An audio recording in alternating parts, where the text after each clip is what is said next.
Mientras más.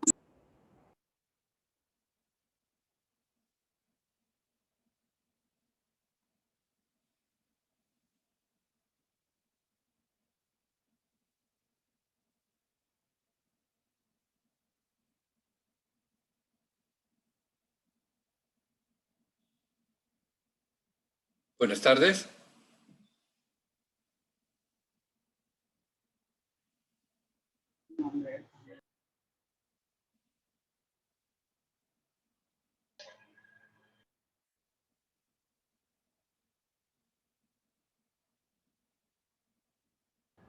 Buenas tardes, licenciado.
Bueno, buenas tardes a todos y cada uno de ustedes. Vamos a continuar. ¿Puede indicarnos alguien a dónde nos quedamos la última sesión?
¿Podría indicarnos alguien a dónde nos quedamos en la última sesión? Buenas noches. Buenas noches.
Bueno, continuando con lo que establece el derecho de los tratados internacionales, ahora veremos lo que pueden ser los elementos accidentales.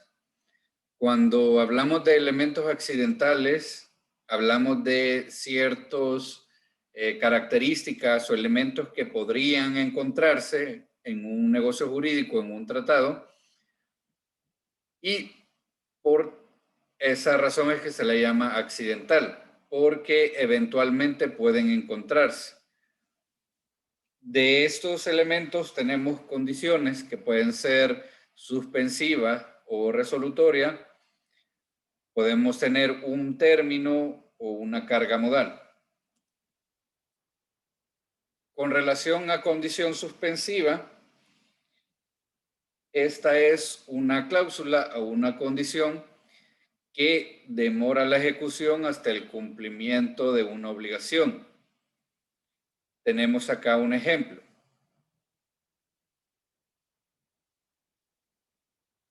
El ejemplo está redactado de esta manera. El presente tratado comercial entrará en vigor hasta que el Estado X se compromete a erradicar en tiempo cierto la mutilación genital femenina como costumbre o demuestre inequívocamente su interés en erradicarla. Acá tenemos un ejemplo de una condición que suspende la ejecución del negocio jurídico o del tratado hasta que se cumpla cierta obligación. Recordemos que dentro de la esencia de los negocios jurídicos y finalmente de los tratados, estos se rigen por la voluntad y por lo tanto al comprometerse en un convenio o en un tratado, en este tipo de cláusulas o condiciones debe de darle cumplimiento. Por lo tanto, se vería beneficiado con por ejemplo, con este tratado comercial hasta que se compruebe o demuestre el interés que tiene en erradicar esta conducta en particular. Por lo tanto, es una condición que demora la ejecución del cumplimiento de un tratado.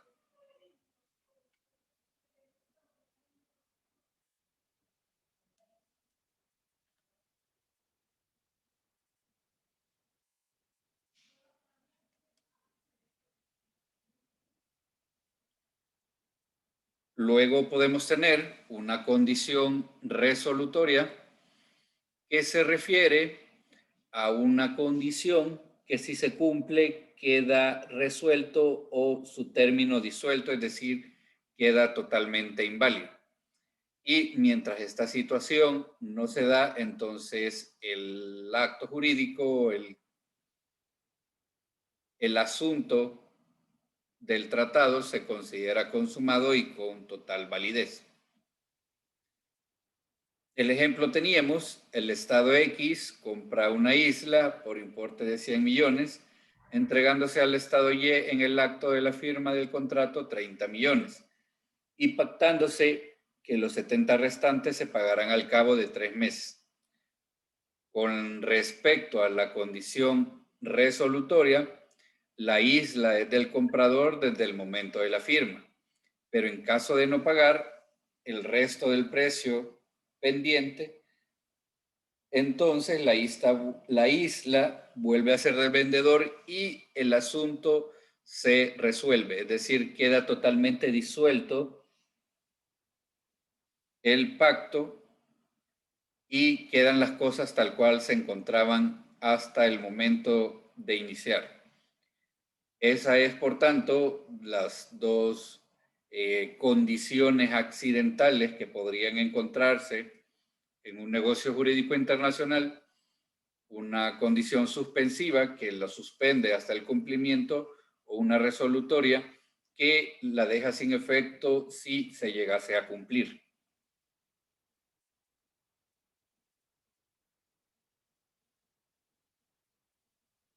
Luego tenemos como otro elemento accidental un término o un plazo que es parte o podría ser parte del negocio jurídico, del convenio, del tratado, pero que no necesariamente puede estar en él. Y el plazo puede ser un tiempo cierto o un plazo indeterminado, que va a depender de la naturaleza y la finalidad del instrumento que se está celebrando.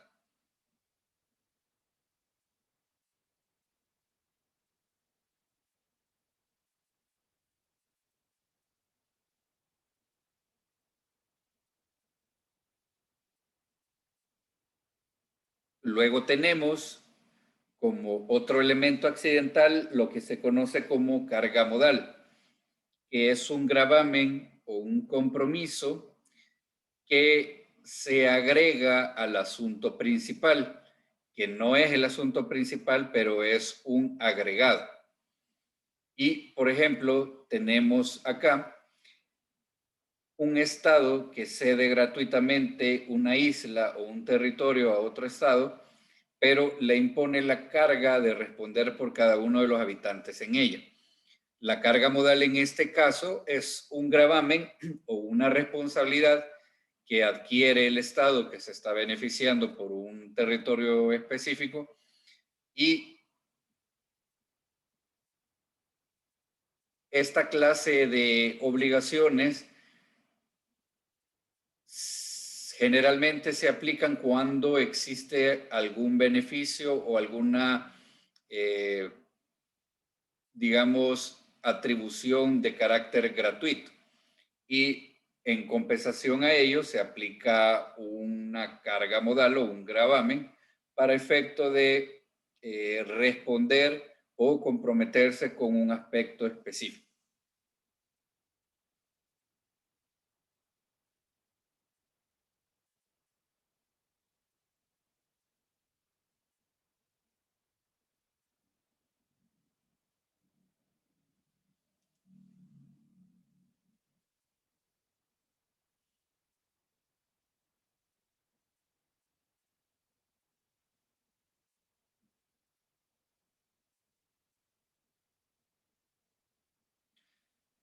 Luego tenemos el procedimiento de conclusión de cómo se finaliza la celebración de un convenio o un tratado internacional.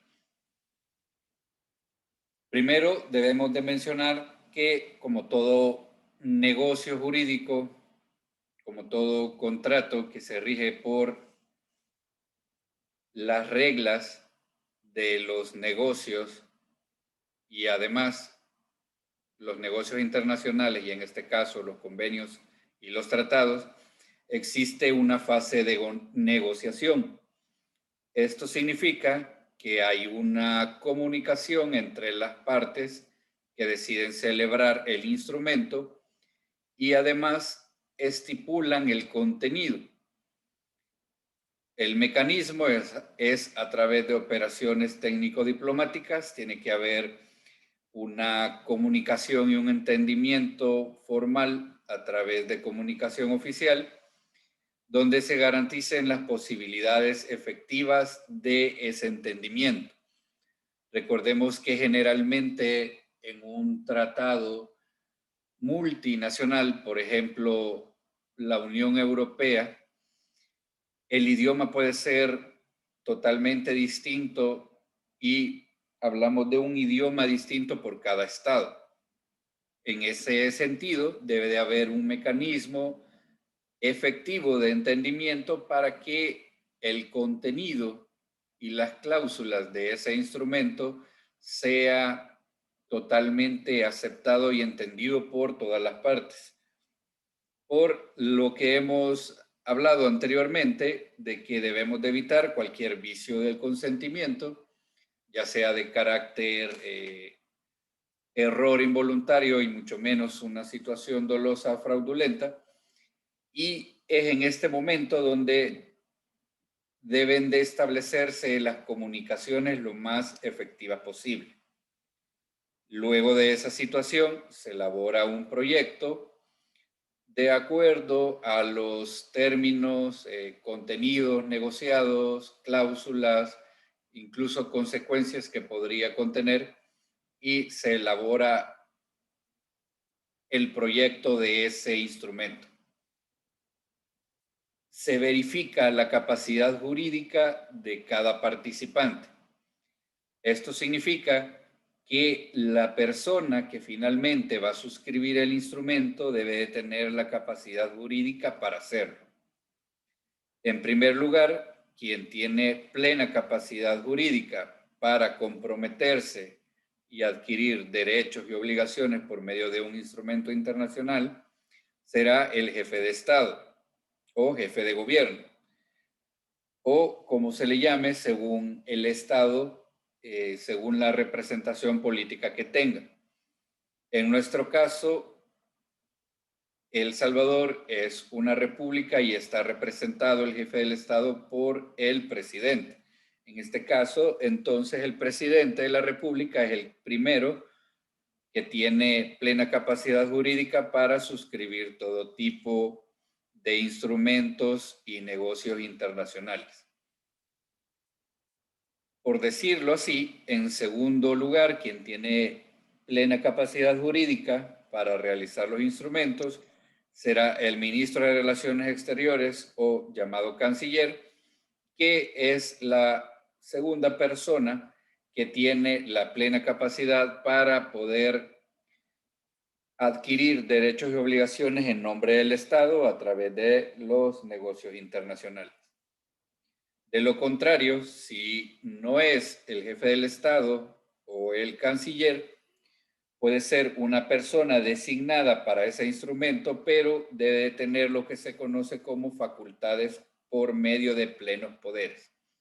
Esto significa que ha sido delegado y además autorizado para suscribir ese instrumento y la capacidad jurídica está determinada por ese instrumento de plenos poderes donde específicamente tiene facultad para hacerlo en ese tratado, en ese convenio o en ese negocio jurídico específico.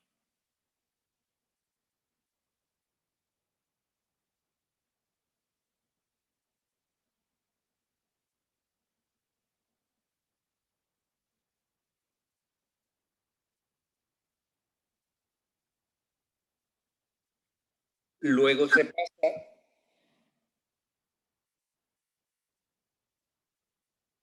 ¿Alguien quería hacer una pregunta o una intervención?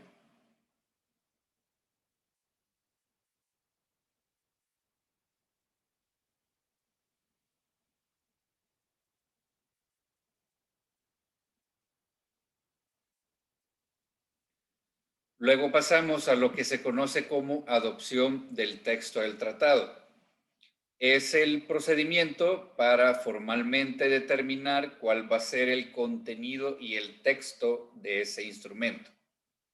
Debe de contener un preámbulo, es decir, una especie introductoria de la necesidad de ese instrumento y una justificación del por qué los estados u organismos internacionales que lo están celebrando deciden realizarlo.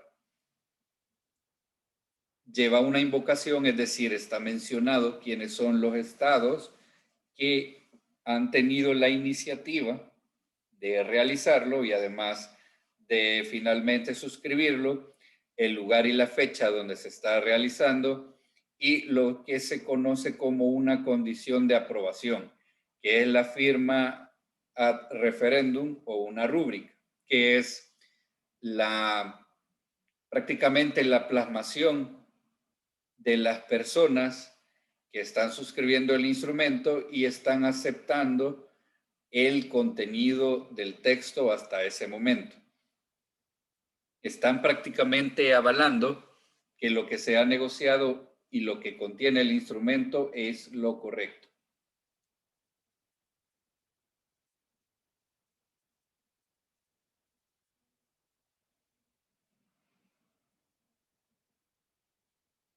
Recordemos que los artículos que están mencionados son de la convención, así que les invito a que puedan también verificarlos para llevar a la par el extracto y además lo que contiene la convención. Luego tenemos la autenticación del texto. Este es el procedimiento para establecer que el contenido del texto ya no pueda ser alterado y queda justamente, como su nombre lo dice, auténtico. Es como que los participantes de ese instrumento están certificando de alguna manera, están autenticando que el contenido de ese instrumento es totalmente válido.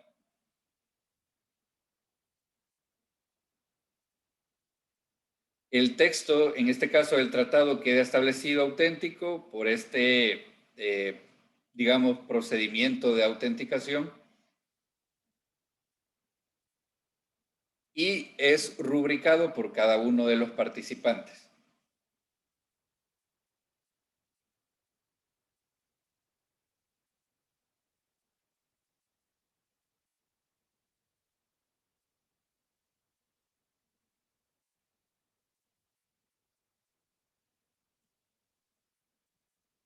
Luego tenemos lo que es la prestación del consentimiento, que es lo que se conoce comúnmente como canje de instrumentos. Se firman tantos instrumentos en original como participantes que están en la celebración del instrumento y se hace una especie de canje de los instrumentos que finalmente son firmados y rubricados. Cada uno de los firmantes se queda con uno de los ejemplares en original.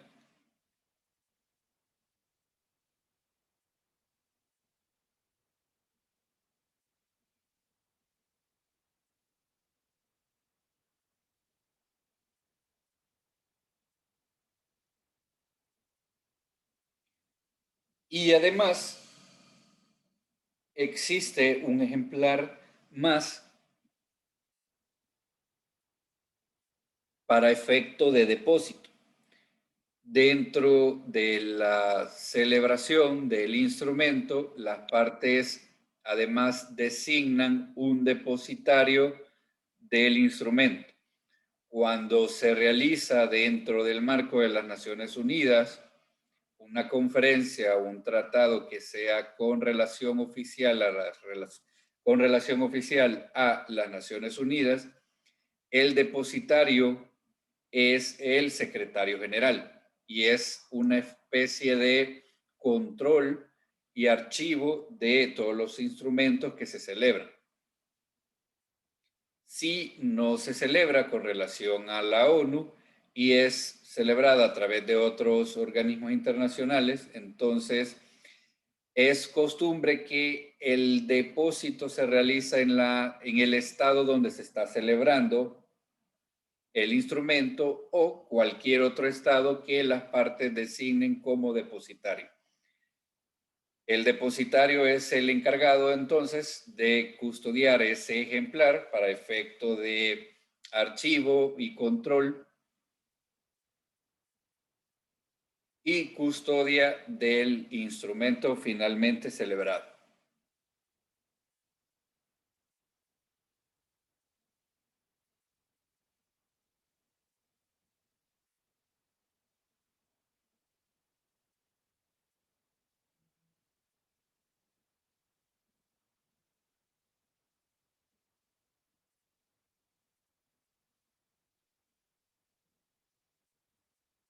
Entrada en vigor.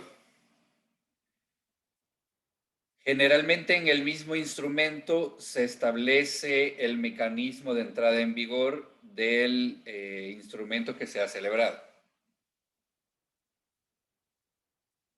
Si no se especifica una situación concreta, entonces debe presumirse que el instrumento va a entrar en vigor tan pronto como los estados hayan finalizado la suscripción y depósito de este instrumento. De lo contrario, entrará en vigor según lo que se estipule en el mismo instrumento. Y existen ejemplos de cómo podría relacionarse la entrada en vigor. Por ejemplo, puede establecerse cuando cierto número de estados hayan depositado instrumentos de ratificación, aprobación, aceptación o adhesión en poder del depositario. Tenemos un ejemplo de esta situación en el Estatuto de los Refugiados de 1967. En ese instrumento se redactó que el presente protocolo entraría en vigor en la fecha en que se deposite el sexto instrumento de adhesión. Es decir, que está estipulando que va a entrar en vigor hasta que 6 estados más se adhieran a ese instrumento. Y a partir de ese momento es que entraría en vigor y los estados le darían cumplimiento a dicha situación.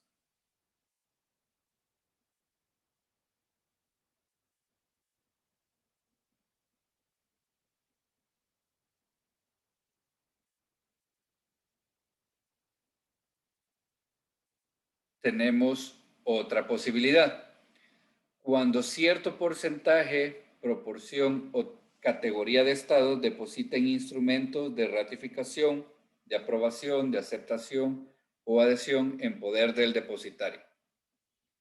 Por ejemplo, el Tratado de Prohibición Completa de los Ensayos Nucleares de 1996 se redactó lo siguiente: el presente tratado entrará en vigor 180 días después de la fecha en que hayan depositado los instrumentos de ratificación todos los estados numerados en el anexo 2 del presente tratado.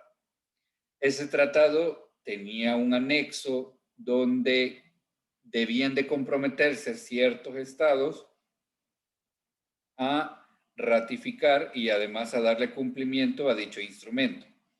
En ese sentido, iba a entrar en vigor hasta que todos los estados enumerados en ese anexo ratificaran el contenido de ese tratado.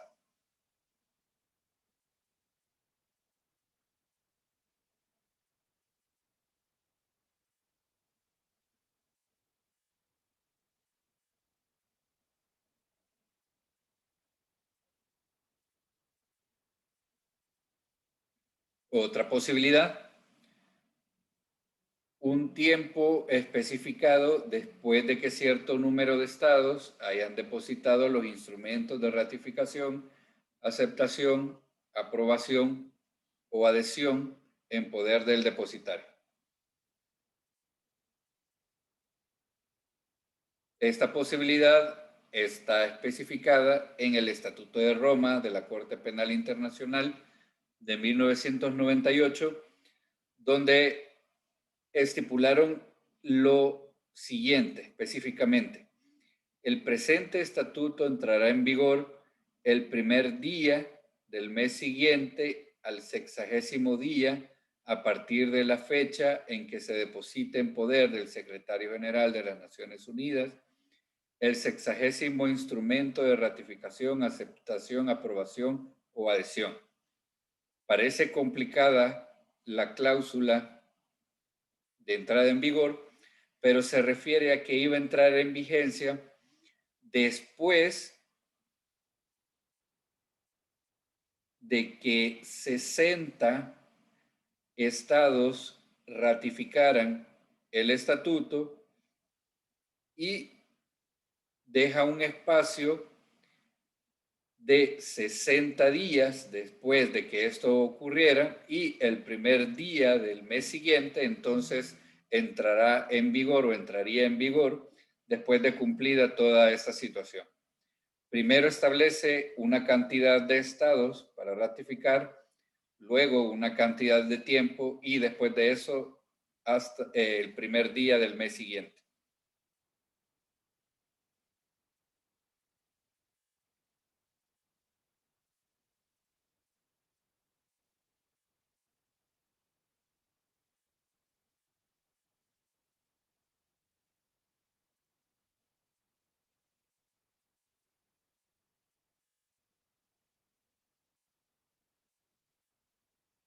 Y luego la posibilidad de entrada en vigor con relación a una fecha determinada, una fecha específica.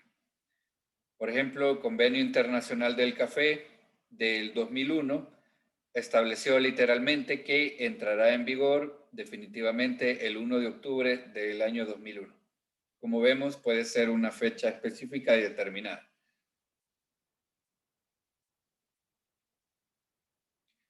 Así, todas estas posibilidades que acabamos de ver son formas en que los mismos estados estipulan el mecanismo para entrada en vigor y cumplimiento de los instrumentos internacionales.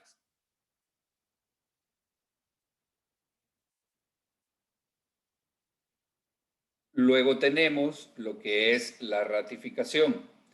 La ratificación es el compromiso que adquiere el Estado de regular su legislación interna para hacer acorde el instrumento internacional con relación a su regulación interna.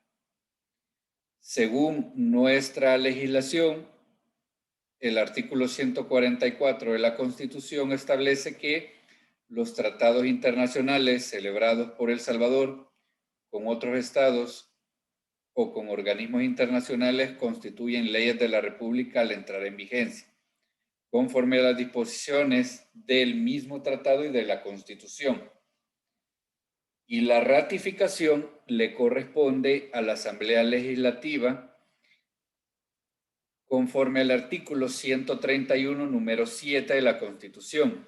Es una función exclusiva de la Asamblea, ratificar los instrumentos internacionales para efecto de regular la legislación interna y armonizar el contenido del tratado con nuestra legislación.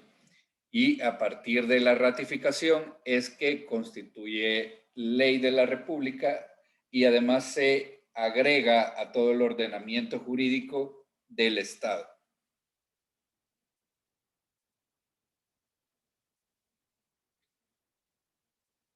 Al entrar al ordenamiento jurídico del Estado como una ley, se somete al control constitucional, aunque fuese un instrumento internacional, siempre es sometido a control constitucional. Y el mismo artículo 144 establece o se desprende el principio que los tratados internacionales van a adquirir carácter de ley, pero que en caso de controversia entre un tratado internacional y la ley secundaria, prevalecerá el tratado. Pero según el principio de supremacía constitucional, en ningún momento el tratado va a prevalecer con relación a la Constitución. Así que sobre esta disposición o entendimiento existe lo que se conoce como control constitucional de los instrumentos internacionales. Cuando exista alguna controversia entre los instrumentos internacionales y la Constitución de la República, se puede ejercer control de dos formas. Primero tenemos el control difuso de la Constitución, que es la facultad de declarar la inaplicabilidad de las disposiciones de un tratado cuando es contraria a la Constitución.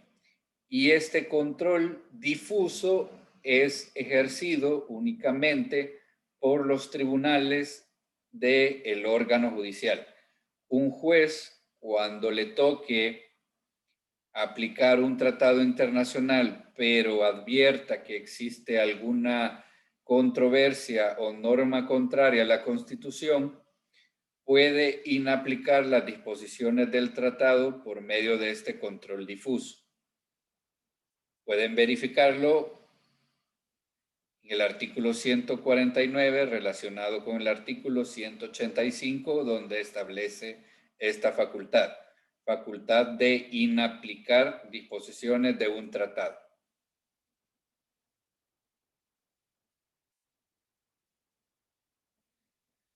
Luego tenemos lo que es el control concentrado de la Constitución sobre los instrumentos internacionales. El control concentrado le corresponde a la Sala de lo Constitucional de la Corte Suprema de Justicia, que es el único ente y el único organismo, según la Constitución, que puede interpretar y analizar la Constitución y finalmente dictar una declaratoria de inconstitucionalidad.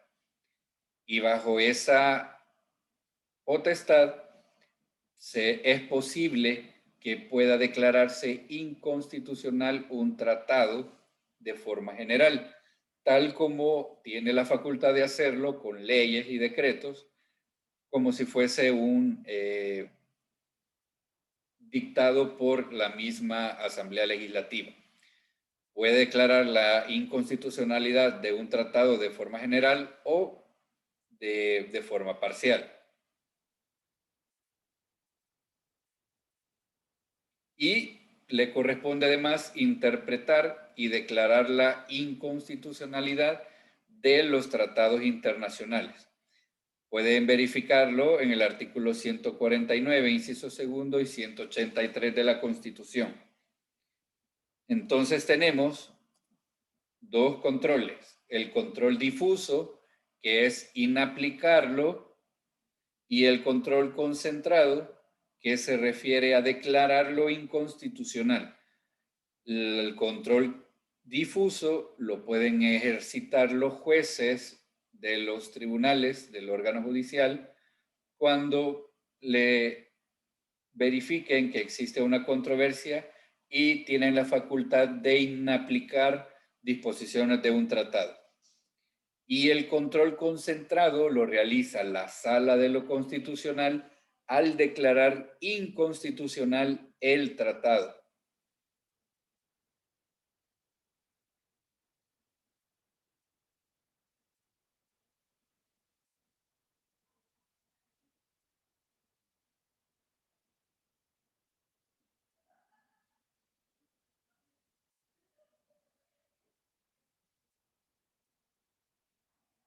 ¿Alguna pregunta o comentario hasta acá?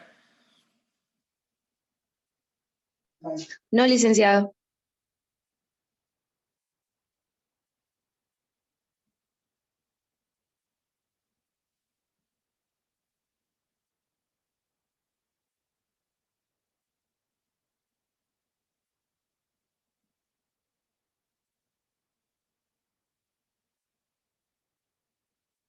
Ok.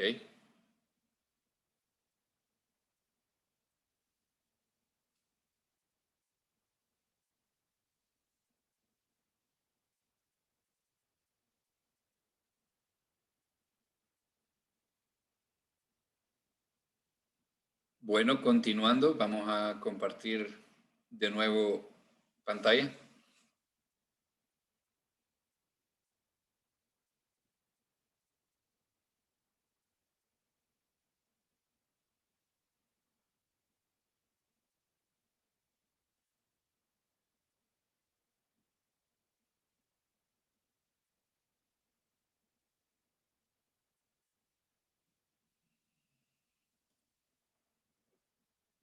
Luego tenemos lo que es la posibilidad de realizar reservas. Como hemos visto, el consentimiento y la voluntad es esencial para la celebración de todo instrumento de carácter internacional. La voluntad de suscribir el instrumento y además de aceptar el contenido y el conocimiento que tiene sobre las disposiciones, cláusulas y cualquier consecuencia que se plasme en el instrumento. Así que de ello existe la posibilidad de que el consentimiento pueda manifestarse de forma parcial. existe la posibilidad que algún Estado pueda excluir alguna de las cláusulas interpretando, haciendo una especie de análisis sobre las cláusulas como una explicación de ella o puntualizando que efectivamente realiza para sí mismo una exclusión con relación a cierto contenido o ciertas cláusulas del instrumento. Ese mecanismo se conoce como reserva en cuanto a que el Estado se reserva, el Estado se reserva ciertas partes del instrumento de no incluirlo en el ordenamiento jurídico. Porque recordemos que al suscribir un instrumento internacional finalmente va a ingresar en el ordenamiento jurídico de cada Estado.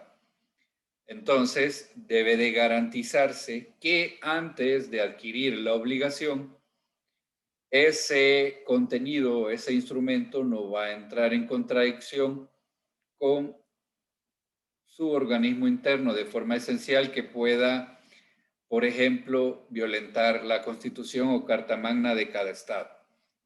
Es por ello que surge la posibilidad de aplicar reserva.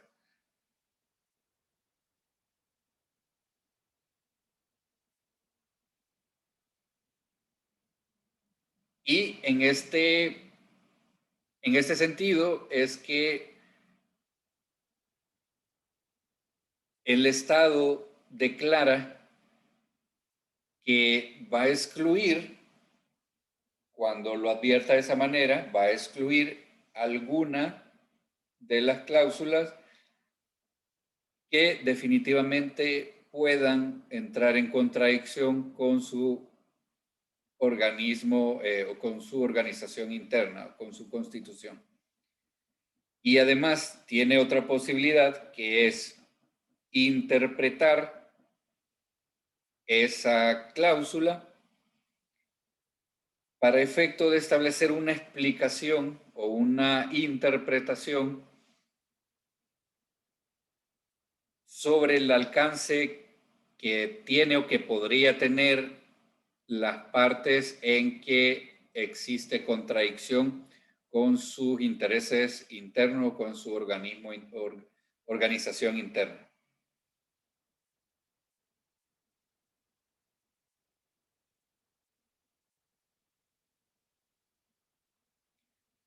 Según la convención, se entiende por reserva una declaración unilateral, cualquiera que sea su denominación, hecha por un Estado al firmar, ratificar, aceptar o aprobar un tratado o al adherirse a él, con objeto de excluir o modificar los efectos jurídicos de ciertas disposiciones del tratado en su aplicación. Así que es a través también de un instrumento internacional que le da la posibilidad a los estados de realizar este mecanismo de reserva y así poder garantizar sus intereses y su organización jurídica interna.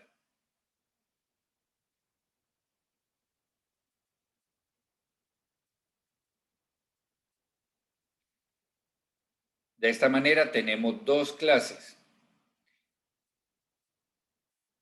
Por su naturaleza puede ser de exclusión, es decir, no van a incluir en el ordenamiento jurídico ciertas partes del instrumento, o por interpretación o interpretativas. Van a darle alguna explicación o limitar el alcance o explicar el alcance de estas disposiciones o de estas partes que podrían tener controversia con sus intereses. En el momento que se formulan, puede ser en la firma, en la aprobación, en la ratificación, en la aceptación o en la adhesión.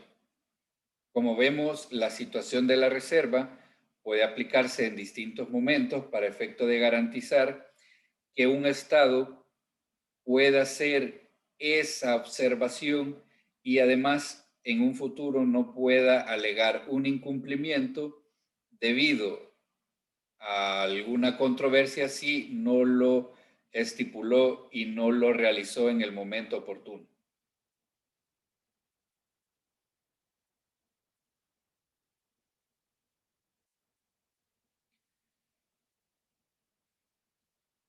Y existen prohibiciones que podrían plasmarse con relación a las reservas que en el mismo instrumento pueden aplicarse. Por ejemplo, cuando sean totalmente incompatibles con el fin del tratado. Es decir, por ejemplo, es un tratado, una convención que se están reconociendo o se están comprometiendo a respetar a derechos fundamentales o derechos humanos de carácter internacional.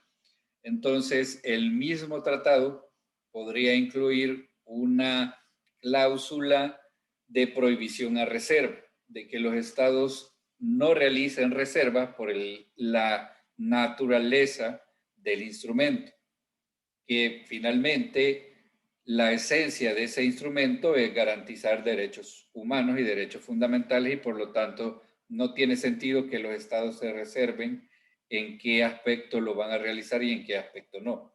Entonces, sí, dependiendo de la naturaleza del tratado, podría contener cláusulas incompatibles de reserva.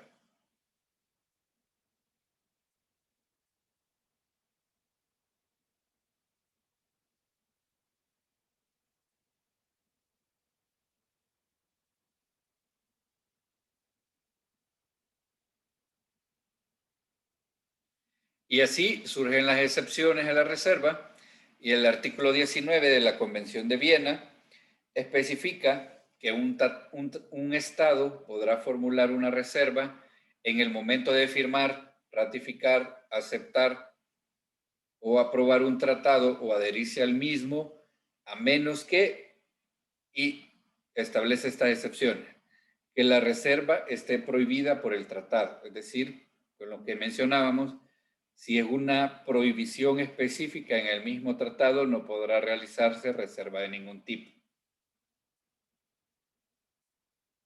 Letra B, que el tratado disponga que únicamente pueden hacerse determinadas reservas entre las cuales no figure la reserva de que se trate.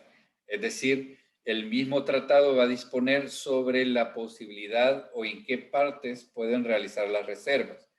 Y si un Estado pretende realizar una reserva donde no está determinada la posibilidad, entonces es una excepción en cuanto a que no podrá realizar ni formular la reserva. Letra C. En los casos no incluidos en las dos categorías anteriores, la reserva sea incompatible con el objeto y fin del tratado. En este caso, podría ser que no esté prohibida la reserva, ni exista una disposición sobre qué partes puede realizarse la reserva, pero si es incompatible con la naturaleza, es decir, si lo que están reservando finalmente es la esencia del instrumento, entonces la reserva no tiene sentido y sería una excepción que sería incompatible con el objeto del instrumento y por lo tanto nos haría una reserva válida.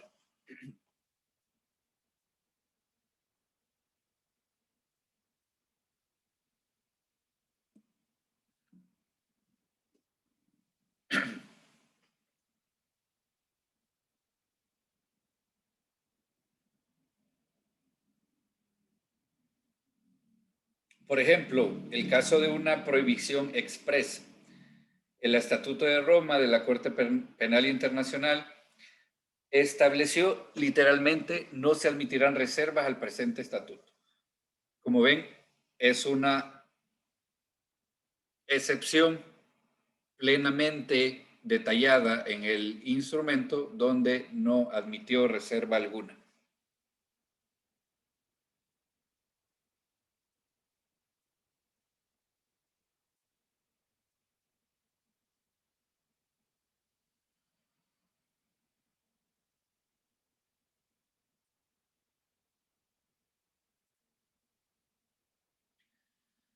Momentos para realizar las reservas. a la firma. Si una reserva se formula en el momento de la firma simple, es decir, en la aceptación o aprobación, constituye una simple declaración y debe confirmarse formalmente por escrito cuando el Estado exprese su consentimiento en obligarse. Cuando hablamos de la firma, hablábamos de la etapa de aprobación donde los participantes aprueban el texto. En este caso, puede hacer la reserva en este momento y establecer qué partes considera que existe una contradicción con su organización interna y después debe confirmar dicha situación. Debe de establecerse por escrito porque está considerando que existe la necesidad de aplicar reserva a ese instrumento.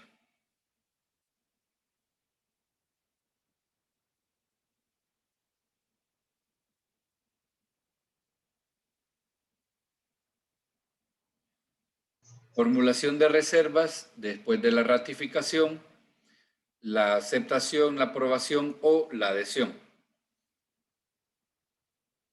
Cuando el secretario general, en su carácter de depositario, reciba una reserva después del depósito del instrumento, va a distribuir la reserva a todos los estados interesados o estados participantes.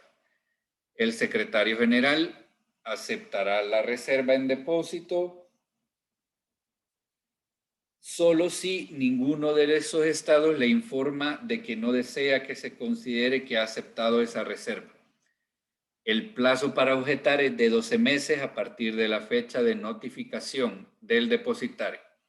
¿Qué significa esto en términos sencillos? Por ejemplo, cuando el secretario general es el depositario o cualquier estado que sirva de depositario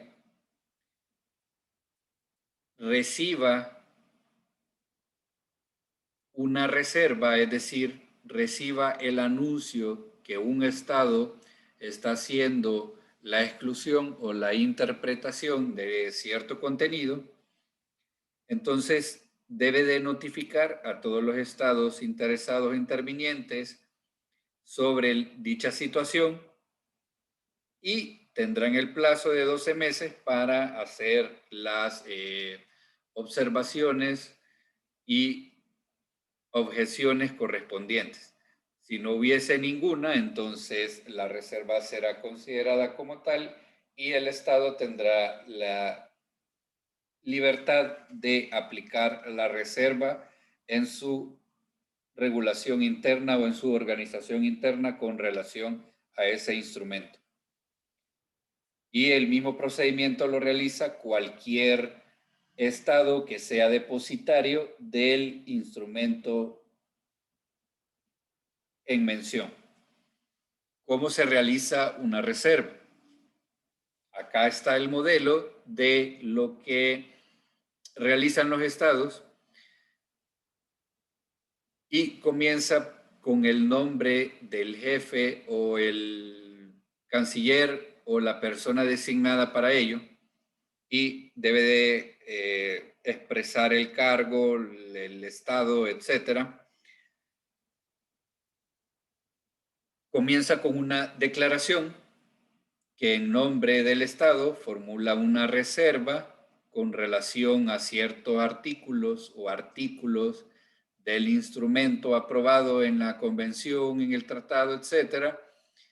Y en la parte sustantiva de la reserva, ahí hace la explicación de por qué está realizando la reserva. Ahí tiene que explicar que existe alguna controversia con la Constitución, con su interés particular, con su organización interna, que el Estado se vería afectado de alguna manera, y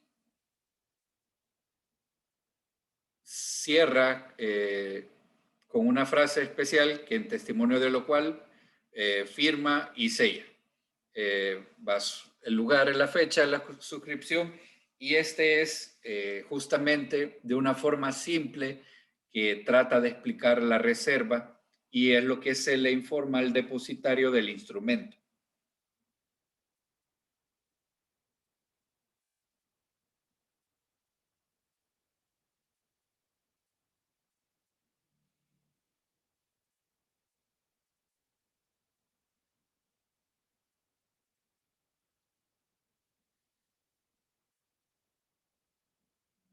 Modificación a una reserva. También existe la posibilidad que una reserva puede ser modificada como resultado de un retiro parcial o para crear nuevas modificaciones de los efectos jurídicos de ciertas disposiciones del tratado.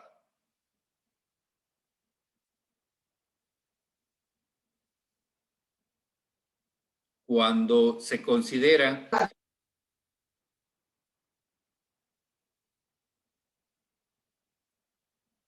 ¿Alguien quería hacer una intervención o una pregunta?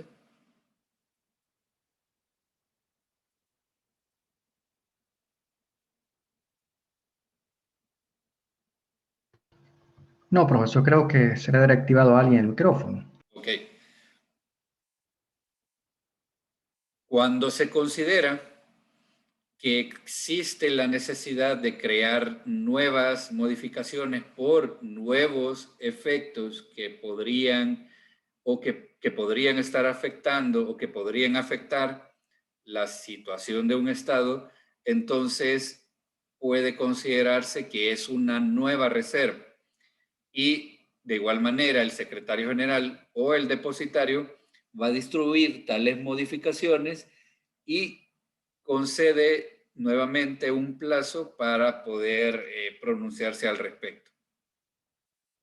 Y en la misma situación, a falta de objeciones, entonces se aceptarán las modificaciones que el Estado está manifestando en este caso.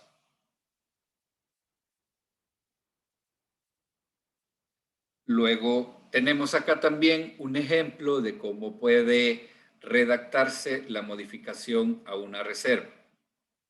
Siempre va el considerando de la persona que está realizando el documento, menciona que ratificó, aceptó y además se acordó tal instrumento, y considerando que en el momento de la ratificación, en el momento que se realizó la reserva sobre el instrumento, advierte que ahora se han modificado las situaciones porque existe incluso la posibilidad de que las condiciones por las cuales hizo las primeras reservas se modificaron a favor, es decir, ya no necesita realizar las reservas y podría ser modificación a favor en el sentido de que ya no necesita por completo las reservas que inicialmente incorporó o está haciendo una modificación a las reservas para incluir nuevas situaciones y hace la misma parte sustantiva de la explicación del por qué. Luego va siempre el testimonio, de lo cual firma y el sello y el título correspondiente.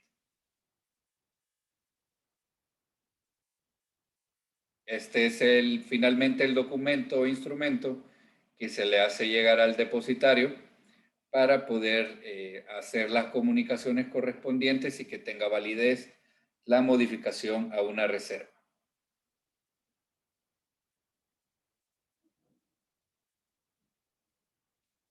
Y finalmente puede existir lo que se conoce como retiro de una reserva,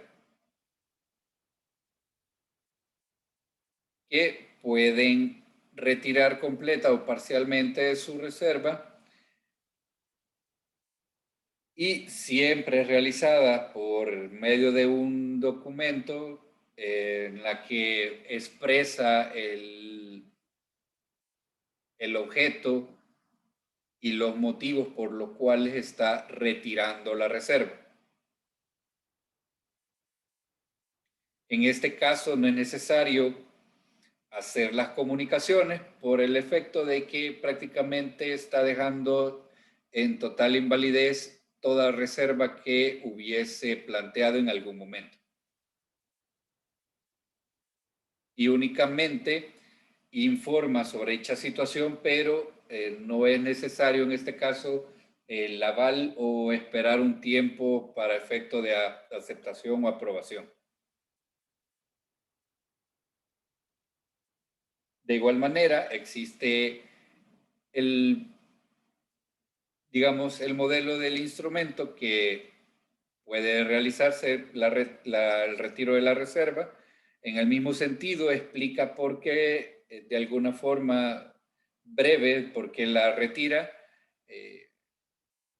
nombrando en ese momento la reserva que realizó, pero que manifiesta no tener interés en continuar con dicha reserva y la retira por completo.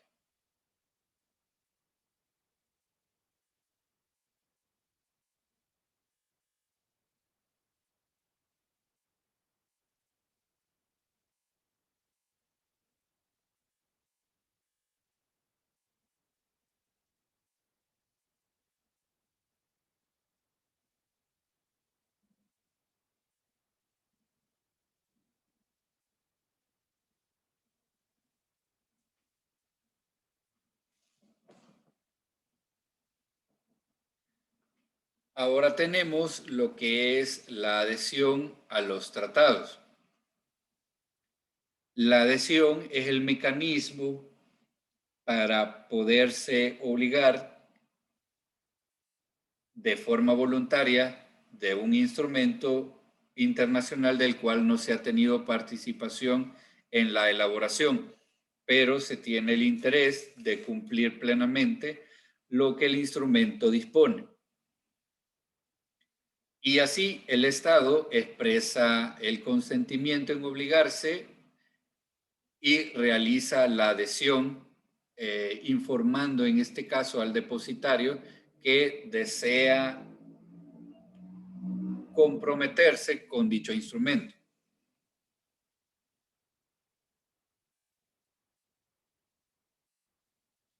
La adhesión tiene el mismo efecto jurídico que la ratificación, sin embargo, a diferencia de la ratificación, que debe de ir precedida por la firma para crear obligaciones jurídicas vinculantes con arreglo al derecho internacional, la adhesión requiere solamente un paso, el depósito de un instrumento de adhesión. Es decir, aquí el Estado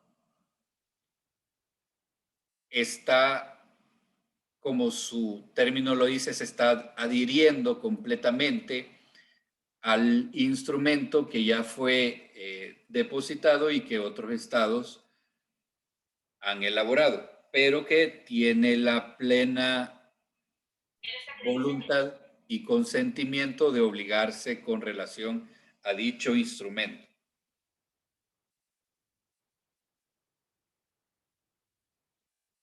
Aquí está el ejemplo de la petición que se formula con relación a la adhesión, el título, la fecha y el lugar de la celebración del tratado del instrumento, el nombre de la persona que está en ese momento con la capacidad jurídica o designada para ello, una expresión no ambigua, así lo dice el instrumento internacional, una expresión no ambigua de la intención del gobierno o del Estado de que se va a comprometer a realizar los cumplimientos de ese instrumento y finalmente la firma.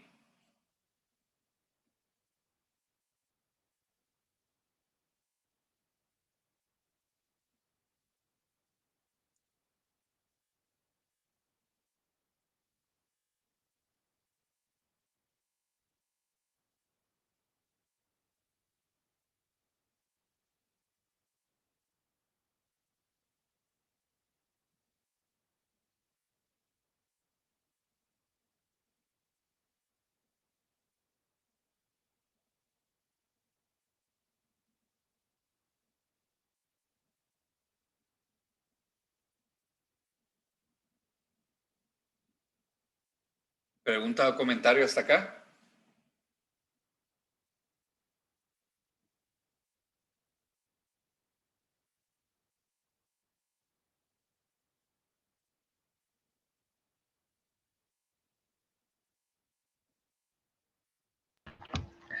Profesor, entonces en el tema de la aplicabilidad de sus tratados, el único, digamos, actor que podría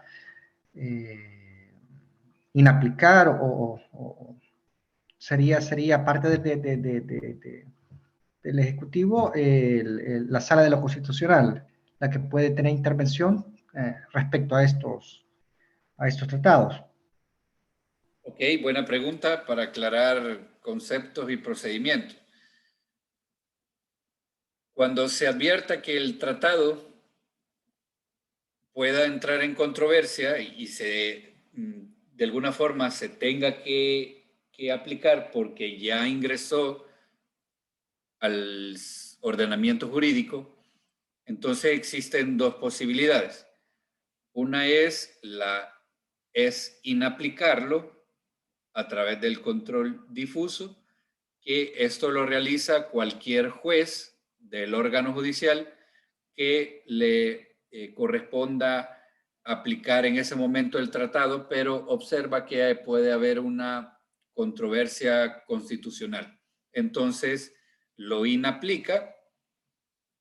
Existe un mecanismo para ello, pero justamente lo que hace es inaplicarlo.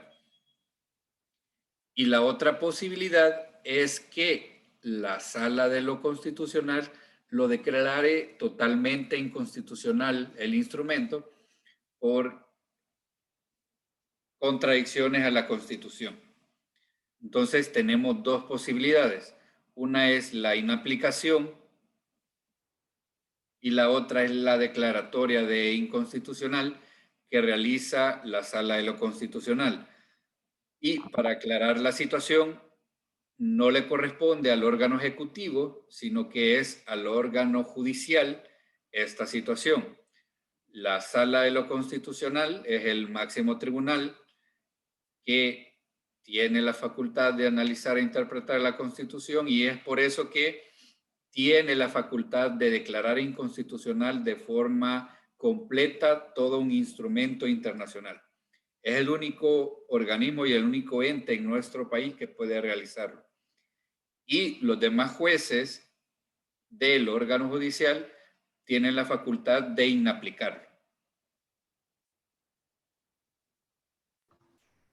Gracias por la aclaración. Muy bien.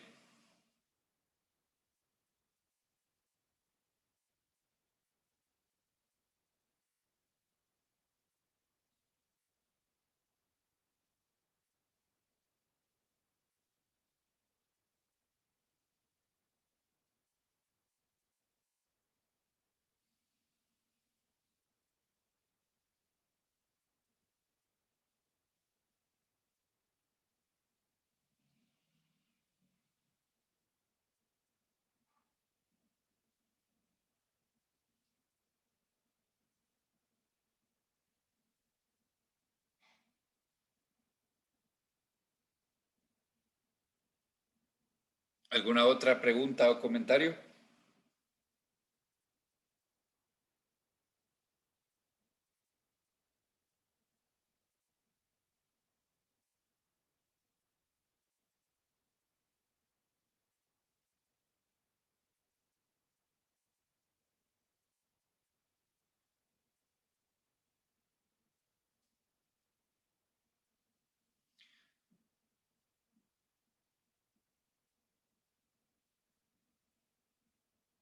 Bueno, entonces, si no hay más preguntas o comentarios, nos quedaremos este momento por acá. Por favor, alguien puede tomar nota donde nos quedamos exactamente para continuar, primero Dios, el día jueves.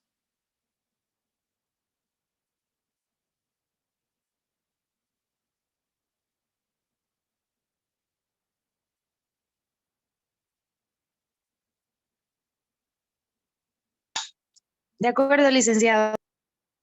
Gracias, Carla.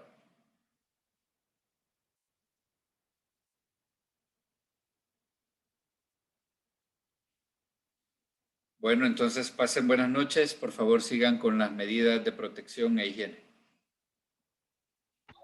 Gracias Buenas- igualmente. Gracias igualmente. Buenas Buenas noches. noches. Buenas noches. Gracias, licenciado. Buenas noches. Buenas noches, licenciado.